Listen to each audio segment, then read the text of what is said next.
Buenas noches.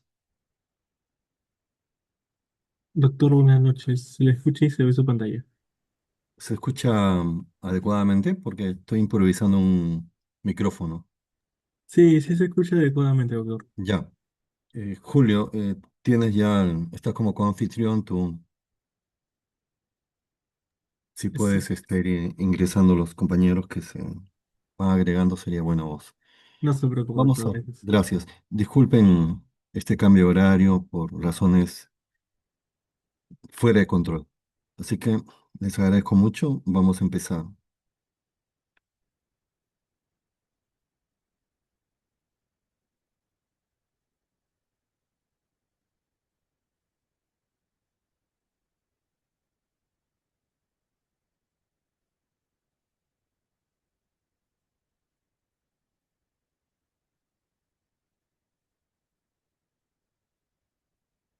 Listo, el tema de hoy es síndrome pleural.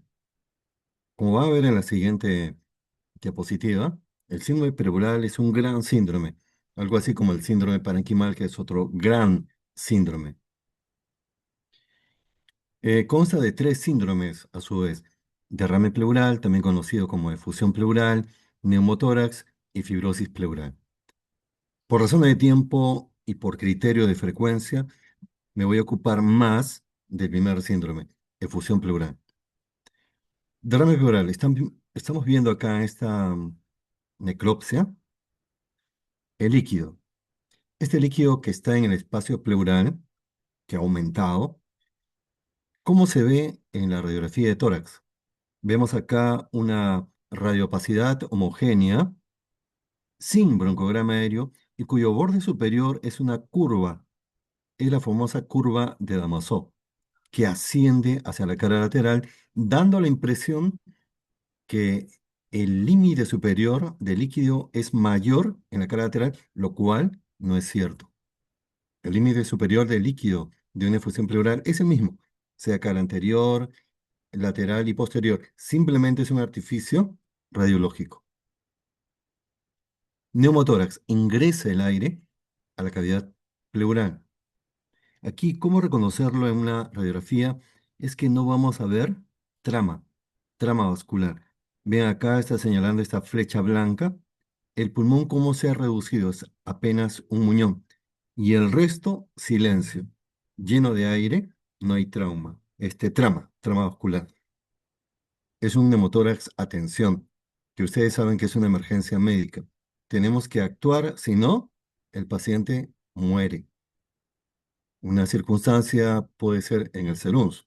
Tenemos que aprender a manejar. Para eso son los cursos de medicina, de emergencia y todo lo demás.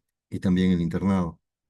Saber salir airoso, simplemente con una aguja de grueso calibre y un globo. Y un globo. Con eso podríamos salvar la vida del paciente. 3. Fibrosis pleural. De color amarillo está representado el engrosamiento de la pleura, también conocido como paquipleuritis. ¿Cómo lo veo en una radiografía? Lo veo, vean acá en la periferia del campo pulmonar, en realidad de ambos campos pulmonares hay una radioaposidad que en realidad está representando ese engrosamiento pleural. Por ejemplo, puede ser un paciente con secuela de tuberculosis o un paciente con artritis reumatoide, como el que parece de la radiografía. Listo. Síndrome pleural, gran síndrome que abarca síndromes pleurales: derrame pleural, neumotórax y fibrosis pleural. Definición. Ya hemos adelantado un poco. ¿Qué es efusión pleural? Es el aumento de líquido en la cavidad pleural. ¿Eso qué quiere decir? Y ustedes saben por ciencias básicas que normalmente debe haber una pequeña cantidad, un pequeño volumen de líquido en el espacio pleural. Cuando esto aumenta, ya se conoce como efusión pleural. Veamos este dibujo, que sería un corte sagital del tórax. De color azul está el líquido, derrame pleural, y el pulmón de color anaranjado. Y esas cruces que me están indicando que hay una disminución del volumen, puede ser de segmentos pulmonares, puede ser un lobo pulmonar o puede ser de todo el pulmón. Esa disminución debido a la compresión, al efecto mecánico que ejerce el líquido, se conoce como microatelectasia. ¿Qué sucede con este líquido? Vean que a medida que va ascendiendo, el borde o el grosor del líquido va disminuyendo, de tal manera que en el borde superior el grosor del líquido va a ser menor. ¿Esto qué implica? Implica que yo espero auscultar sonido en un paciente con efusión pleural, porque ustedes saben que el líquido es un mal conductor de sonido. De tal manera que, ¿dónde espero ocultar sonido? En el borde superior. ¿Por qué?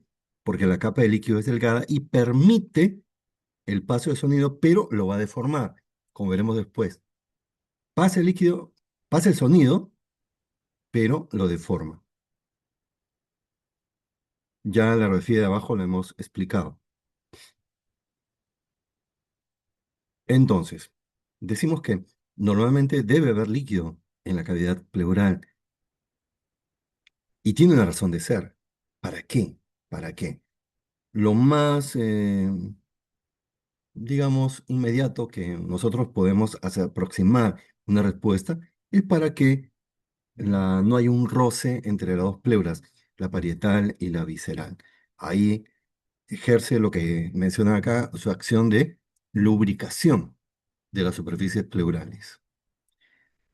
Pero además, esta cavidad pleural, este espacio pleural, tiene una razón de ser, que es una zona de drenaje. Todo el líquido que se va a acumular en el pulmón, por ejemplo, por una congestión pulmonar, ¿a dónde va a ser drenado? Va a ser drenado a la cavidad pleural. Es por eso que ustedes van a ver pacientes que tienen insuficiencia cardíaca, a medida que se van congestionando los pulmones, que es al final que aparece derrame pleural. Si en el contexto de congestión pulmonar aparece el derrame pleural, que generalmente es derecho o bilateral, yo puedo predecir en cuánto está la presión capilar pulmonar en cuña. Si hay derrame pleural, está mayor de 30 milímetros de mercurio. ¿Se dan cuenta? ¿Cómo me ayuda para poder predecir? Después, normalmente se va formando líquido y normalmente se va reabsorbiendo líquido. Hay una velocidad de formación de líquido, acá lo tienen, 0,36 mililitros kilo por hora, y se va absorbiendo, reabsorbiendo 0,1 mililitros kilo hora. Si resto estas cantidades, que voy a tener, que va a haber un volumen constante en el espacio pleural, que es de 0,26 mililitros por kilo.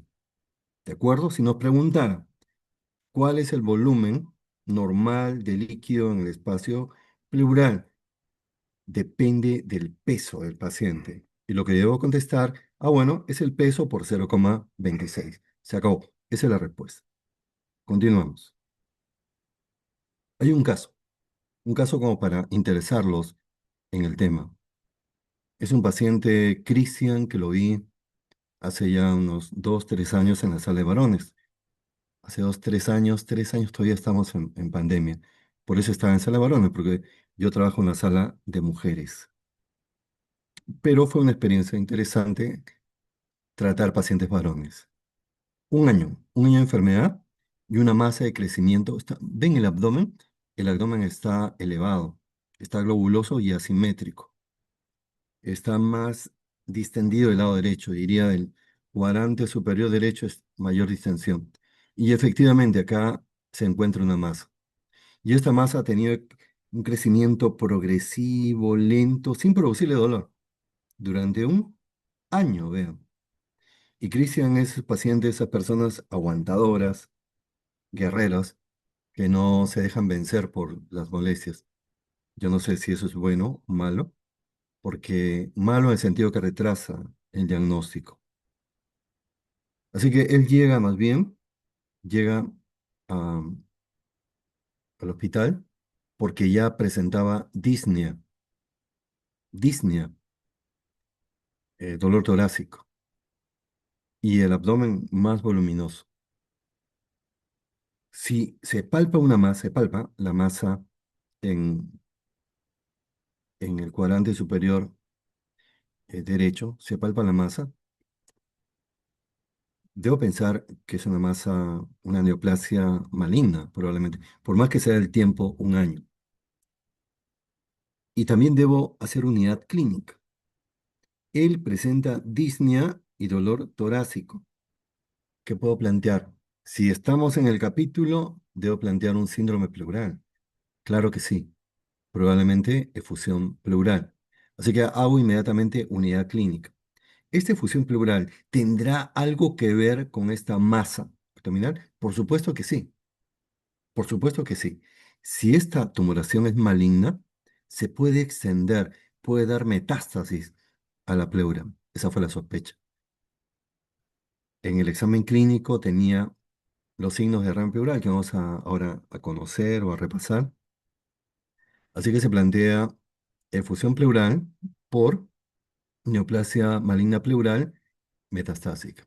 Es bueno saber que el NM pleural, la neoplasia maligna pleural, con más frecuencia es metastásica. El cáncer primario, digamos, de la pleura se conoce como mesotelioma pleural y ese cáncer primario es poco frecuente. Está asociado a la exposición a asbesto. Ahí está en el traje de los bomberos, en algunas calaminas, en los repuestos o accesorios de los baños. Y vean los dedos de Christian, él está con acropaquia.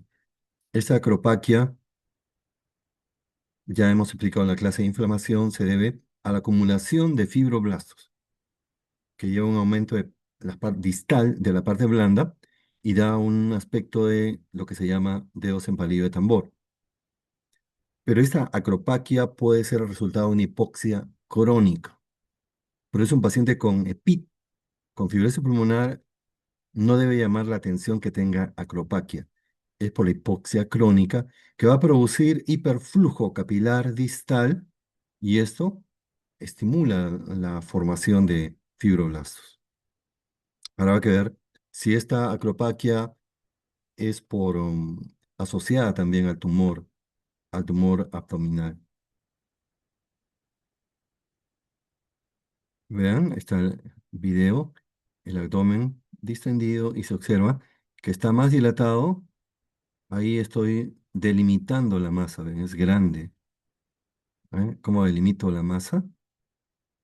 Una masa de bordes irregulares, de consistencia pétrea, dura, como son las neoplasias malignas. Continúo. Ese es el tórax, la cara posterior del tórax de Christian. Y observamos, aunque no se observa bien en la foto, pero si tú correlacionas con esta radiografía, espero que haya un abovedamiento, por lo menos en la mitad del hemitórax derecho. No se observa bien este abovedamiento en la mitad inferior del hemitórax derecho por el líquido. Vean, es un derrame cuyo tamaño es importante. Como veremos cuando hagamos imágenes en esta pequeña clase, el tamaño del derrame me dice bastante. El tamaño me dice bastante en relación a plantear una etiología. Y acá por lo menos está la mitad. La mitad del campo pulmonar está con líquido. Ven, acá la curva de Amasó se ve perfectamente cómo asciende en la cara lateral, pero repito, eso es solamente radiológico. El borde superior es igual, anterior, posterior, lateral, es lo mismo. Deberían conversar con el profesor de radiología y que les explique por qué sucede este artificio radiológico. Después veremos que no es lo mismo un derrame del lado derecho que un izquierdo, un derrame pequeño, un derrame grande, un derrame bilateral. Todo eso, compañeros, nos va a ayudar para plantear, aproximarnos a lo real, a la verdad, a la etiología de este derrame. Así que estamos planteando una neoplasia maligna pleural metastásica y el punto de partida sería el tumor abdominal. Se le hace la toracocentesis. Ahí estamos examinando la amplexación, dos manos, tercio superior, tercio medio, eso, tercio medio. Se le pide que inspire por la nariz, no le pidan que tome aire por la boca, eso no debe ser. Y vean, en el tercio inferior las manos se ponen en disposición horizontal. Esa es la forma, estamos percutiendo. Bueno, vamos a aprovechar el video. Colocamos el dedo en los espacios intercostales y percutimos dos golpes nomás. Dos golpes. No es necesario golpear fuerte, ¿eh? El paciente a veces se queja de que le duele. Simplemente con firmeza y se siente también, la percusión se siente. Ven el parche, se ha drenado el líquido en el lado derecho. Y el producto, ven el líquido. El líquido pleural es este de acá, color amarillo, crema lechoso. Está en el tema, está esto en el capítulo de líquido pleural lechoso. Yo he visto anteriormente, una vez vi por primera vez cuando era residente, estaba punzando, un poco que me quedé sorprendido cómo salía, parecía leche, un paciente con artritis reumatoide, parecía leche, bastante sorprendido. No es muy frecuente, ¿eh? No he visto mucho, y acá el paciente Cristian, que es lechoso cremoso. Dos cosas, o es kilotórax o es pseudoquilotórax. Luego veremos, lo dejo ahí pendiente. Tengo ahí un pequeño esquema para poder diferenciar qué hacemos, cómo planteamos posibilidades ante un líquido lechoso. Y después, eso ya es de líquido acítico. El líquido acítico es un líquido hemático. ¿Y qué buscamos en ese frasquito? Buscamos coágulos. ¿Por qué es importante ver coágulos? Porque si hay coágulos, eso es traumático. Uy, cogí un vasito, pinché un vasito. Pero no se ven coágulos, lo que me dice que es verdaderamente hemático. Y cuando nosotros, en el contexto de Christian, aspira un líquido hemático, en ese caso acítico, eso está a favor de la neoplasia maligna. Pero tengo que decirles que no todas las veces que ustedes saquen o extraigan un líquido hemático es cáncer, por favor. No siempre es cáncer. Barajen otras posibilidades. Por eso es muy importante el perfil del paciente, varón, mujer, cuántos años tiene, a qué se dedica, de dónde es, ese perfil epidemiológico y el motivo del ingreso, o sea, la enfermedad actual, para poder predecir la etiología, para poder plantear el diagnóstico etiológico del paciente. Otras causas que también lo veremos después, pero adelanto.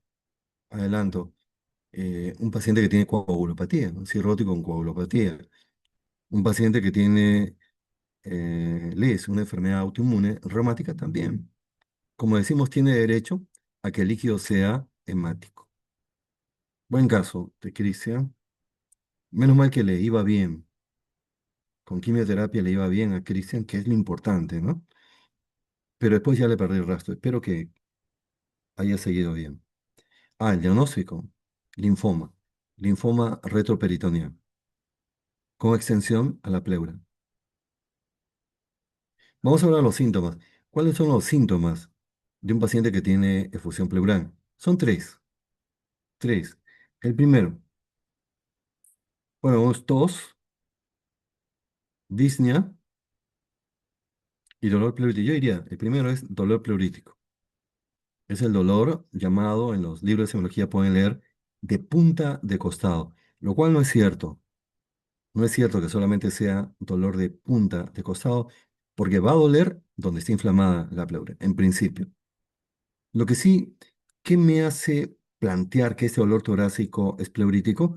Es el tipo de dolor. Es tipo punzada y que al inspirar profundo o al toser o al estornudar duele más. Eso es típico del dolor pleurítico. Si irradia el abdomen también. ¿Por qué se irradia el abdomen? Porque la pleura parietal está inervada también por los nervios intercostales. Y ustedes saben que los nervios intercostales recorren la pared abdominal, lo cual te puede confundir y pensar, ah, no, el paciente tiene eh, colecistitis o el paciente tiene pancreatitis. Cuidado, no confundirse. Y cuando se irradia, hay un dato adicional, se irradia al hombro, ipsilateral, podría estar indicando inflamación de la pleura diafragmática. La tos. La tos es seca por excelencia, tos seca.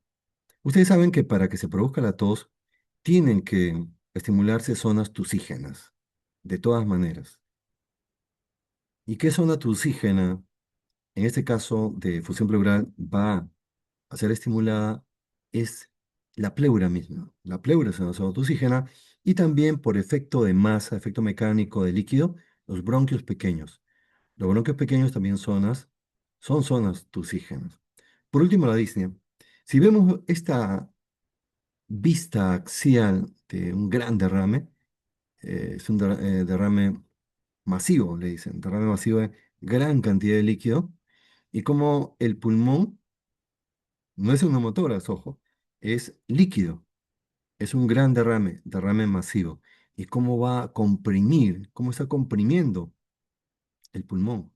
El pulmón va a disminuir de tamaño por efecto de masa de este líquido y cómo desplaza el mediastino hacia el lado contralateral.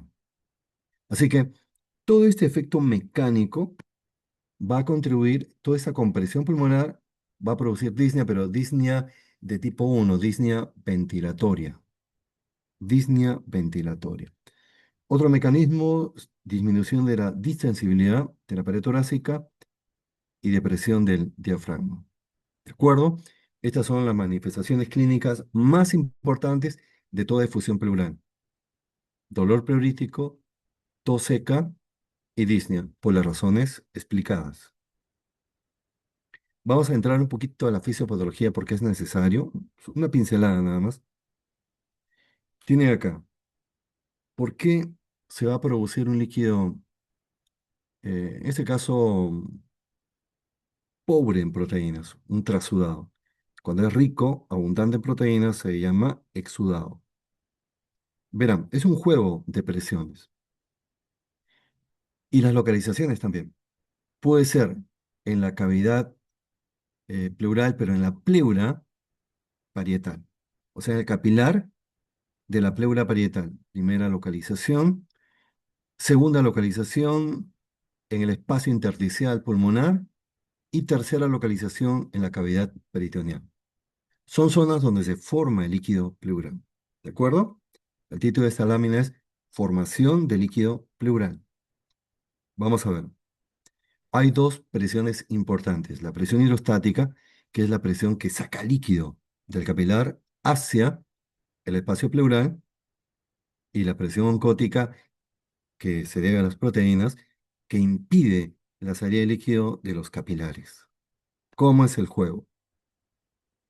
Vean, la presión hidrostática a nivel del capilar, parietal en este caso, es más 30 milímetros de mercurio, y a nivel del espacio pleural es -5.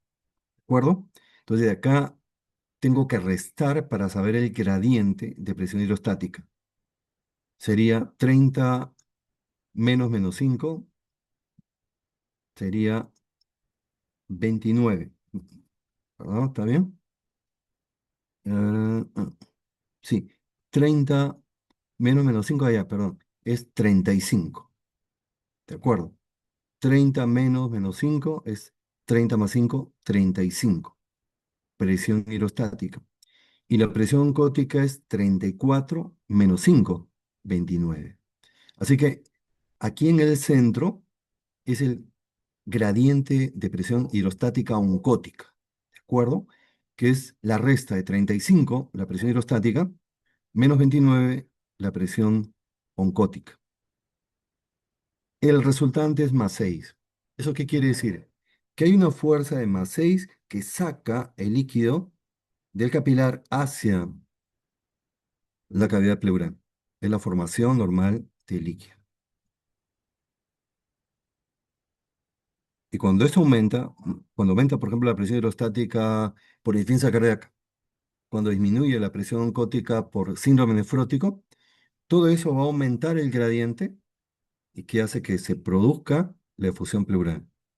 Luego, como dijimos, todo el líquido que se acumula en el espacio intersticial, ejemplo, en insuficiencia cardíaca, ejemplo, en tromboembolismo pulmonar. Este líquido va a ser drenado, tiene que buscar una zona de drenaje y es la cavidad pleural. Por eso dijimos, en un grado de congestión pulmonar máximo, ¿qué va a aparecer? Va a aparecer congestión, fusión pleural, perdón. Y tercero, pero son pacientes que tienen ascitis tipo trasudado, ejemplo, por cirrosis hepática.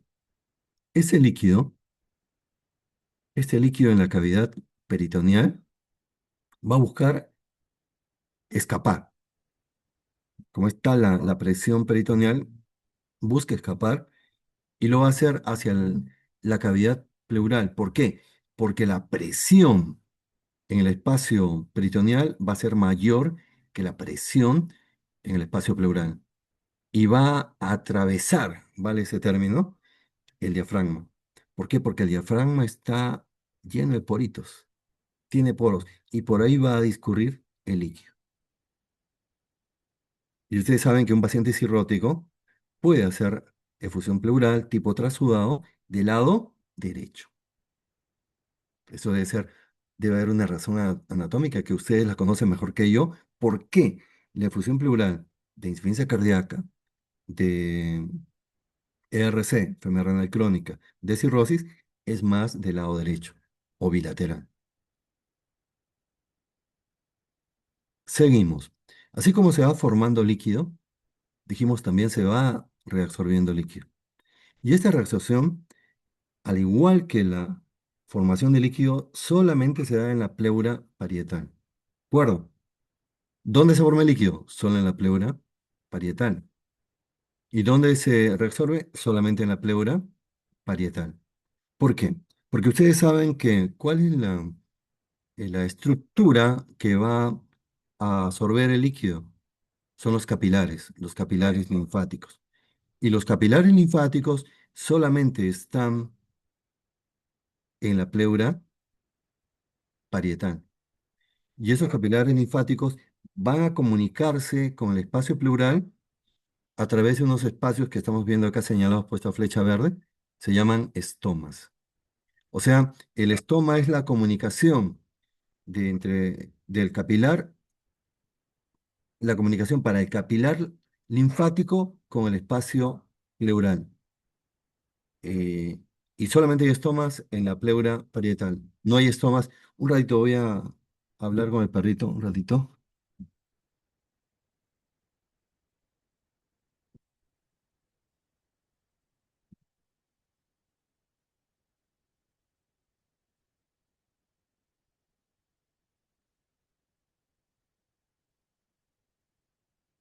Ya, disculpen, continúo. Ya, entonces salimos de los estomas. ¿Dónde se reabsorbe el líquido normalmente? Solo en la pleura parietal porque ahí están los estomas, que ya hemos explicado cuál es su rol, su papel. Esas serían, complementando lo que ya les he dicho, las causas de trasudado. Hay un gran mecanismo que es aumento de formación de líquido y otro gran mecanismo, la disminución de reabsorción de líquido. Causas que aumentan la formación de líquido, que aumentan la presión hidrostática. Dijimos insuficiencia cardíaca, sobre todo derecha, obstrucción de vena cava superior, que disminuye la presión oncótica. Puede ser por menor producción, cirrosis hepática, pérdida, síndrome nefrótico, carencial, desnutrición. La hipoliuminemia carencial puede llevar también a derrame pleural. En el espacio intersticial pulmonar tenemos, dijimos, insuficiencia cardíaca izquierda, TEP, tromboembolismo pulmonar y el aumento de la presión intraabdominal por cirrosis hepática. Tal vez ustedes preguntarán, pero ya, son causas de aumento de formación de líquido. ¿Y cuál es una causa de disminución de reabsorción de líquido? Es que tienen que tener presente esto. El líquido es reabsorbido por capilares linfáticos. Y ahí a dónde pasa, al conducto torácico. Y de ahí a dónde va, al torrente sanguíneo. Si ustedes tienen un paciente con insuficiencia cardíaca, la presión hidrostática está aumentada. Y ese aumento de la presión hidrostática, ¿qué va a llevar? Una menor reabsorción de líquido. O sea que una causa de menor reabsorción es insuficiencia cardíaca, o también puede ser por infiltración, puede ser por el cáncer o por eh, sarcoidosis, enfermedades que no tenemos en nuestro medio. Esto ya para exudado. Sí, rapidito nomás, de exudado. ¿Cómo sabes que tu paciente que se está quejando de dolor pleurítico, que tiene signos clínicos de derrame pleural, es un exudado? Es de tipo exudado. Es por el dolor pleurítico. Solamente habrá dolor pleurítico si hay inflamación de la pleura parietal. Si es trasudado, no tiene por qué tener dolor pleurítico. Un cirrótico con derrame pleural no se queja del dolor pleurítico. En cambio, cuando hay inflamación aquí en nuestro medio, lamentablemente está la cabeza como causa infecciosa de enfermedad pleural, de derrame pleural, tuberculosis. Esta enfermedad que es un dolor de cabeza para la salud pública. Es un desafío para las nuevas generaciones como ustedes, que son la esperanza, al menos yo creo eso, de la medicina.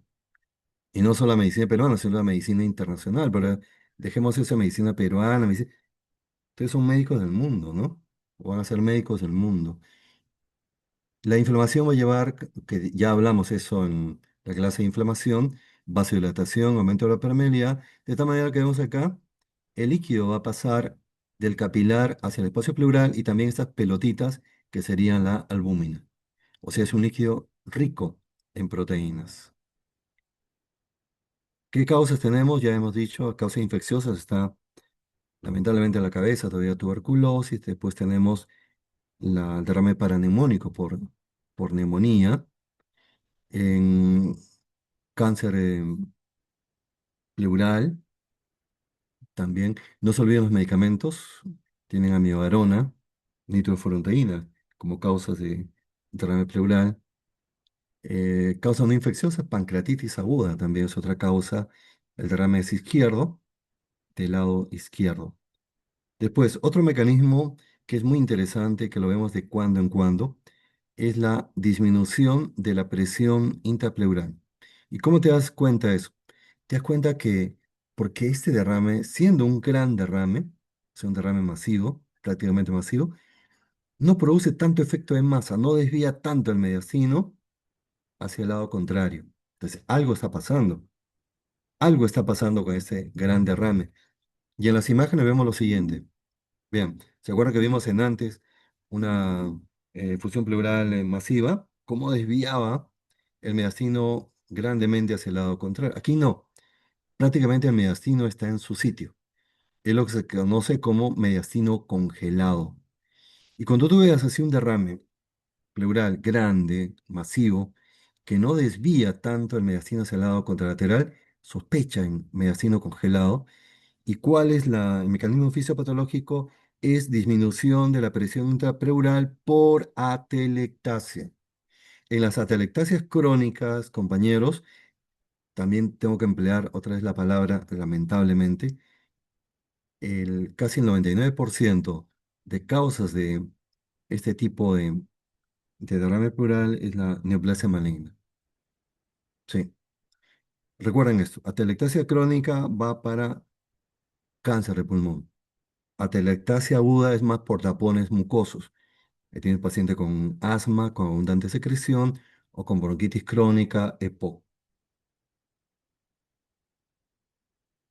Acá para repasar otra causa que no había mencionado, LES. Sí, es tipo exudado el derrame por lupus eritematoso sistémico. Y le digo así rapidito, de corrido. ¿Qué características tiene el derrame por lupus eritematoso sistémico? Bien, uno, que es pequeño. Derrame pequeño, un tercio apenas de campo pulmonar, que es bilateral. Pequeño, bilateral, tipo exudado y hemático, rojo. Y no es cáncer, es autoinmune. Y es recurrente. Y deben saber que efusión pleural, derrame pleural, es la complicación respiratoria más frecuente, de Les.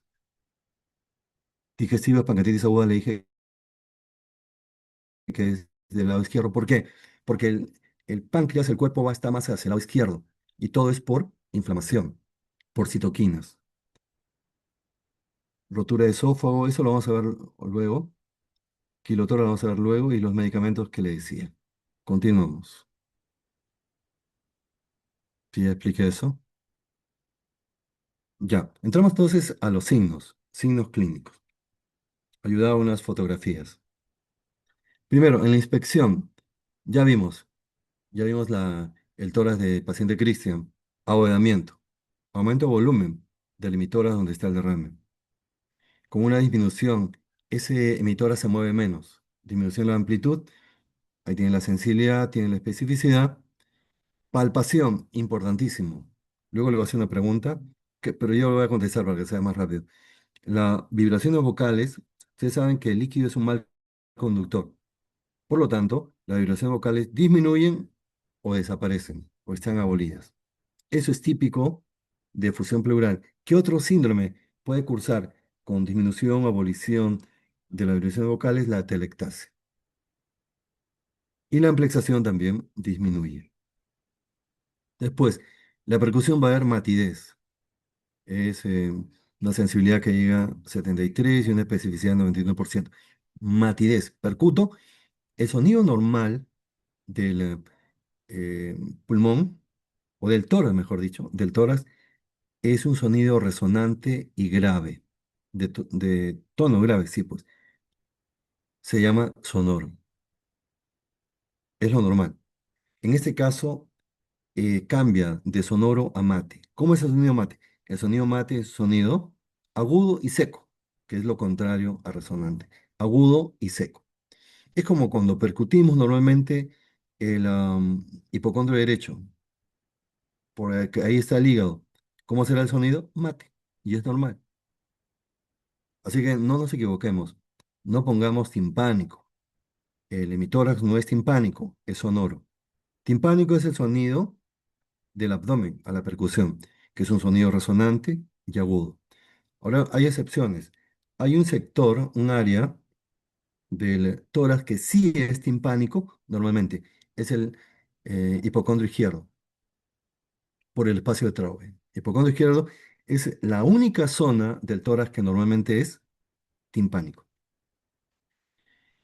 Bueno, y se espera que un líquido sea desplazable. Líquido desplazable, está hablando de líquido libre. Sin embargo, puede haber líquido no desplazable. ¿Por qué?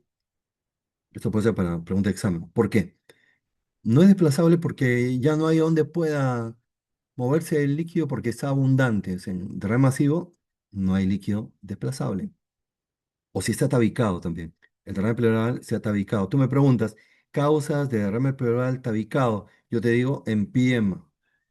Yo te digo tuberculosis y cáncer de pleura. Se tabica el líquido simulando que un quiste. Por eso le dicen enquistado. Así que, repito, causas de matidez no desplazable, derrame masivo, derrame enquistado, por las razones o las causas que ya he mencionado. Por último, la auscultación. El murmullo circular está disminuido o abolido. No hay ruidos agregados, no hay ruidos agregados.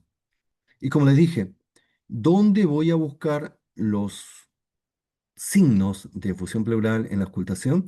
Es en el borde superior del derrame. ¿Por qué? Porque la capa de líquido ahí es delgada y permite el pasaje de sonido, pero lo deforma. Así que tenemos, le digo al paciente que diga 33, pero cuchicheado. 33, 33, cuchicheado. Y lo voy a escuchar perfectamente. Pectoriloquia afon.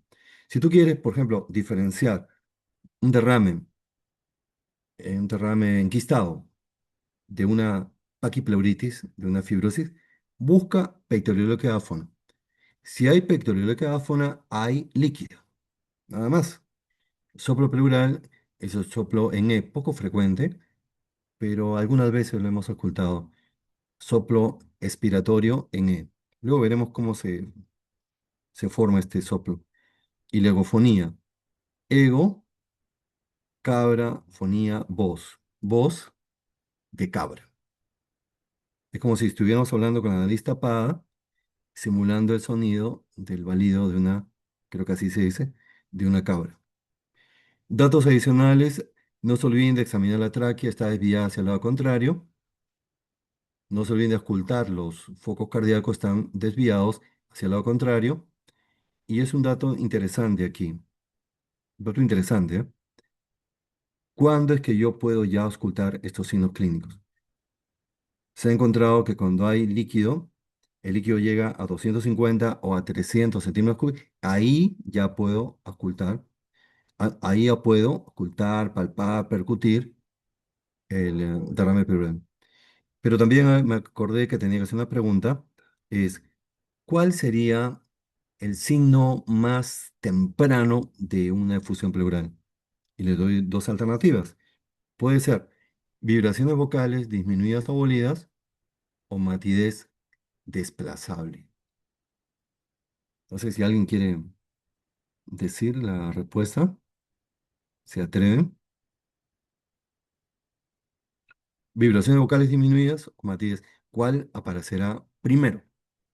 Porque no todo aparece a la vez, sino una tras otra se van sumando. Entonces le digo, es vibraciones vocales. La vibración vocal es un signo más temprano de fusión pleural, disminuida, pues, ¿no? Les voy a explicar acá lo de la matidez desplazable. Vean, tengo en las pelotitas de color azul ese líquido. Lo que voy a hacer, voy a marcar, empiezo a percutir de arriba hacia, el paciente echado, de arriba hacia abajo. Y voy a marcar donde aparece la matidez. Lo voy a correlacionar con esta copa de vino. Estoy marcando el borde superior del líquido del vino que equipara al borde superior del derrame. Ahora, invito al paciente a echarse y vuelvo a repetir el proceso. Empiezo a percutir de arriba hacia abajo y ¿qué voy a notar? Acá he marcado, pidiendo el permiso al paciente, he marcado con un lapicero y veo que el límite superior del derrame descendió. Ya no está en la línea marcada, sino está un poco más abajo. Sucede como en la copa. Por efecto de gravedad, el líquido desciende. ¿De acuerdo?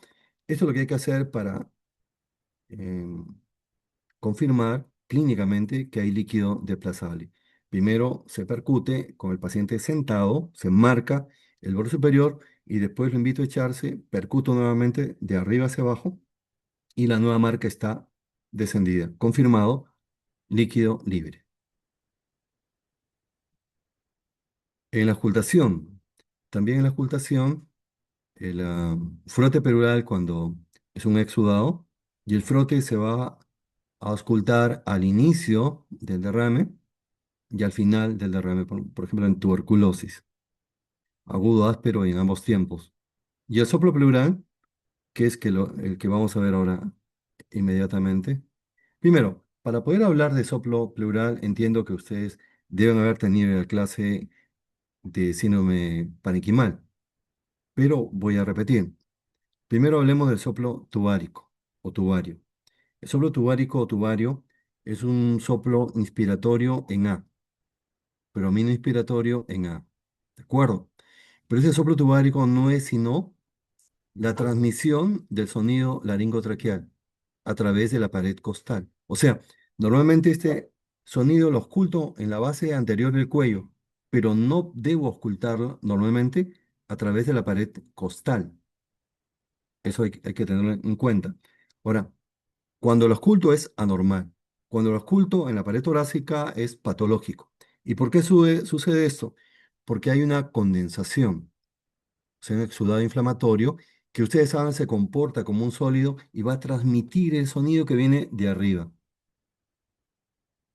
Así que, como dice acá el texto, soplo tubárico es la transmisión del sonido laringotraqueal a través de la pared torácica por que está presente una condensación.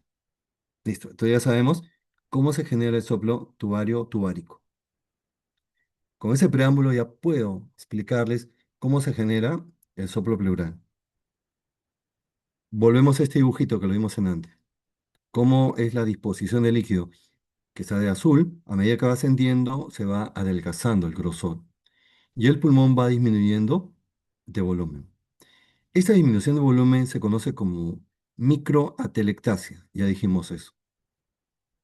Y esta microatelectasia se comporta como una condensación. En todo caso, es una pseudocondensación. ¿Qué genera el soplo tubario? Una condensación, ¿sí? Pero acá no hay una condensación, acá hay una pseudocondensación, pero al fin y al cabo va a transmitir el sonido laringotraqueal generando un soplo tubárico. Vean cómo el derrame pleural está generando un soplo tubárico, soplo de predominio inspiratorio en A. Pero este soplo va a pasar por el borde superior del líquido porque la capa es delgada y como dije, se va a deformar. Ajá. Este soplo tubárico de soplo inspiratorio, predominio inspiratorio en A, se convierte en un soplo expiratorio, predominio expiratorio en E. ¿De acuerdo? Eso lo he tomado del libro de Suros, donde hay una bonita explicación de cómo se genera el soplo pleural. Por eso yo le llamo al soplo tubario el padre de los soplos. Claramente todos los soplos derivan del soplo tubario, tubárico. Es poco frecuente ocultar este soplo, pero también hay un dato adicional. Antes de la aparición de este soplo, cuando la capa de líquido no es tan gruesa, me refiero en la parte baja, aparece una respiración diferente. ¿Cómo es las características normales del movimiento circular? Tiene un tono, tiene un timbre, ritmo, pero queremos mencionar el tono normal del movimiento circular es agudo y el timbre es suave, como de brisa marina, dicen los libros de semiología. En este caso, se va a alterar, va a ser más agudo de lo normal y el timbre soplante, como un soplo. ¿Cómo le llaman? Respiración soplante. Y esta respiración soplante va a anteceder, va a preceder al soplo pleural. Eso lo van a experimentar en- con sus pacientes. No ahora, tal vez más adelante. Esta es la eufonía, la voz de cabra, la peitoriola áfona. Yo le he compartido a doctor Julio, su delegado, varios PDFs de mi autoría, que son parte de un libro pero que estoy en proceso de expansión de ese libro, por eso no lo comparto. Yo suelo compartir con mis estudiantes, no tengo ningún tipo de egoísmo salvo excepciones, ¿no? Pero no, generalmente comparto nada más. Y he compartido entre esos PDFs uno que está bien logrado, que me gusta a mí personalmente, es el signo de pleural, donde explico todo esto. Y también en el PDF de examen de tórax, examen clínico, de tórax, también explico eh, cosas que a veces en los libros de semiología nos engañan, como hemos dicho, ¿no? Así como decimos que el nombre movimiento circular no es el adecuado y ahí expone las razones que los crepitantes, el mecanismo que mencionan los libros de semiología no es otro mecanismo a raíz de unas publicaciones en New England desde el año 2015. Pienso que ya está aclarado eso. Así que les agradecería que lean esa bibliografía que les he compartido para poder complementar esta clase. Esa es la idea, complementar esta clase. Después también hay que palpar la tráquea, como dijimos. Entramos a radiología rápidamente. Aquí vean, quiero que vean cómo vamos a apreciar el líquido a medida que va aumentando. Inicialmente no se observa la obturación del seno costodiafragmático, que tal vez es lo primero que nosotros buscamos. Aquí no. Pero se observa una elevación del diafragma, una falsa elevación. eh, una elevación en sí. ¿Y por qué se eleva el diafragma? Porque el líquido, ¿dónde se va a acumular inicialmente el líquido pleural? Es debajo del pulmón. Debajo del pulmón.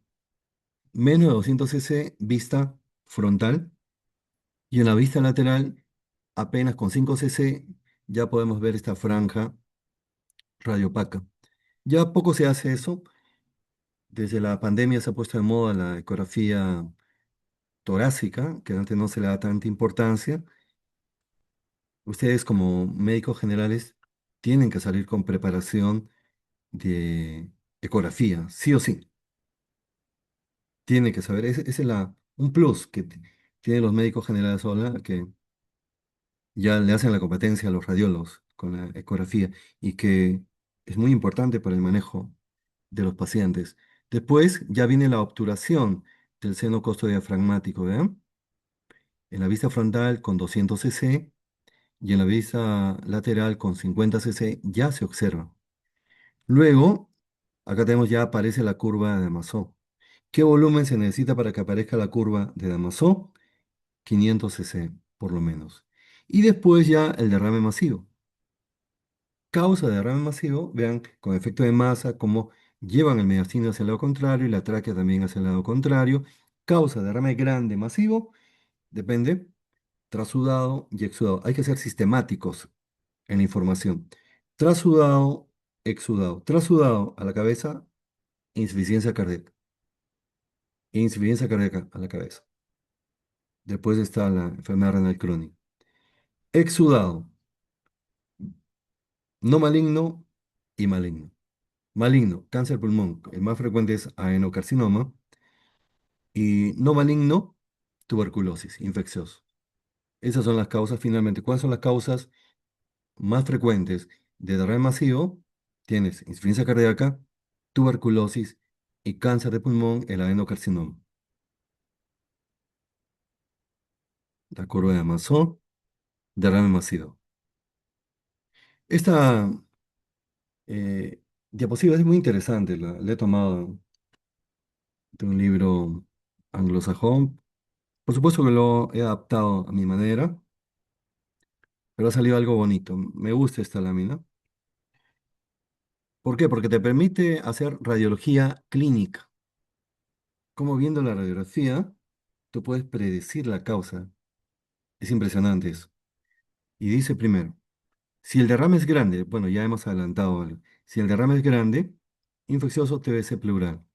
No infeccioso, benigno, insuficiencia cardíaca, maligno, cáncer de pleural, que ya sabemos con más frecuencia es metastásico. Derrame bilateral. De cuando en cuando vemos derrame bilateral. En principio, toda causa de edema generalizado, o hemos tenido una causa, una clase de edema, toda causa de edema generalizado cardíaco, hepático, renal, hipolvinemia, puede producir derrame bilateral. Entonces vemos acá, trasudados, destacamos insuficiencia cardíaca, síndrome nefrótico. Y los exudados, lupus eritematoso sistémico, cáncer de pleura y además tromboembolismo pulmonar.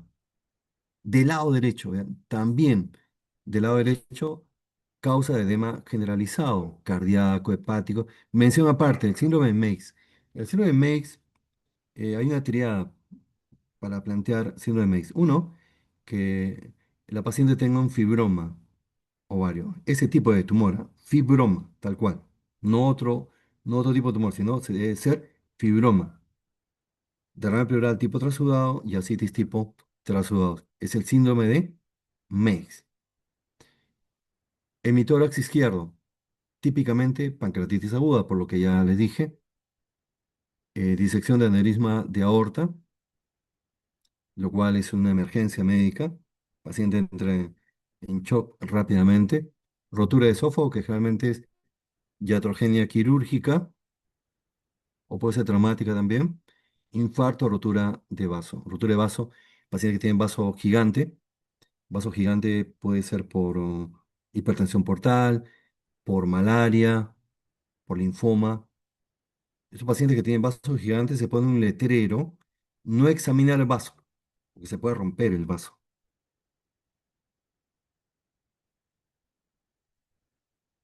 Una vez que tú haces el diagnóstico de derrame pleural, tienes que ver si le haces o no toracocentesis. Si es un trasudado, no es necesario hacer toracocentesis, Por un paciente con insuficiencia cardíaca, con síndrome nefrótico, ¿para qué le vas a hacer toracocentesis? Y si es un exudado, depende. Depende si es una causa que quieres determinar. Porque si, supón, tiene una neumonía adquirida en la comunidad y tiene fusión pleural por derrame paraneumónico, ¿para qué la vas a hacer si ya sabes que es un exudado por la neumonía? Si tiene pancreatitis aguda y tiene derrame pleural izquierdo, ¿para qué lo vas a punzar si sabes que es un exudado por pancreatitis aguda?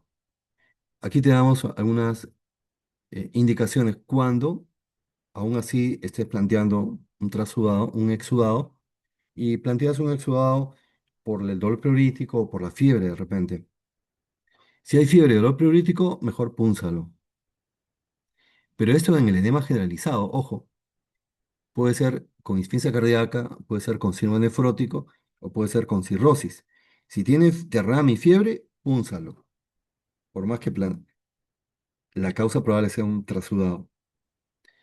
Si el derrame, vean el peso del criterio de localización. Generalmente, ¿de qué lado son? ¿Derechos o bilaterales? Pero si hay un paciente con insuficiencia cardíaca cuyo derrame es izquierdo, punza a lo mejor, porque probablemente sea un exudado. Y si le das diurético y disminuye el edema periférico en 2, 3 días, pero el derrame no disminuye, púnzalo. ¿Por qué?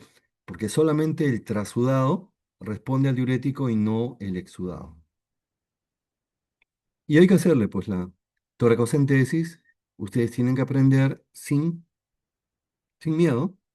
Sin miedo, tienen que aprender a punzar. No hay por qué tener miedo.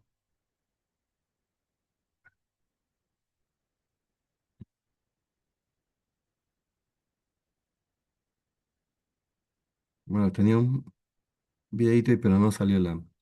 Seguimos. Una vez que lo punzo y ya he obtenido el líquido, aplico los criterios de Light, que son tres. La relación de proteínas del líquido pleural y séricas más de 0,5 exudado. La relación del LDH pleural entre el sérico más de 0,6 exudado. Y el LDH del líquido pleural más de 2 tercios del líquido sérico, del LDH sérico. Basta que tenga un criterio, será un exudado. Ahí tienen las sensibilidades, las espicidades y los valores predictivos, que son altos. Pero al mejor cazador se le escapa la liebre, dicen. Puede ser que haya falsos negativos. Sí, en ese caso se han inventado los criterios de Light modificados, que tiene epónimo, pero no lo tengo en este momento, que es l- dosar de líquido colesterol. Colesterol cuyo valor mayor igual a 60 está indicando que es un exudado.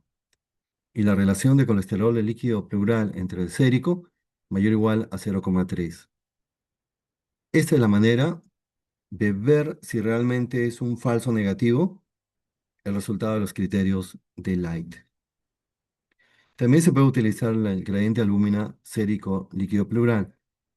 O sea, en otras palabras, resta la albúmina sérica menos la albúmina líquido pleural, más de 1,2 está indicando que es un trasudado. Y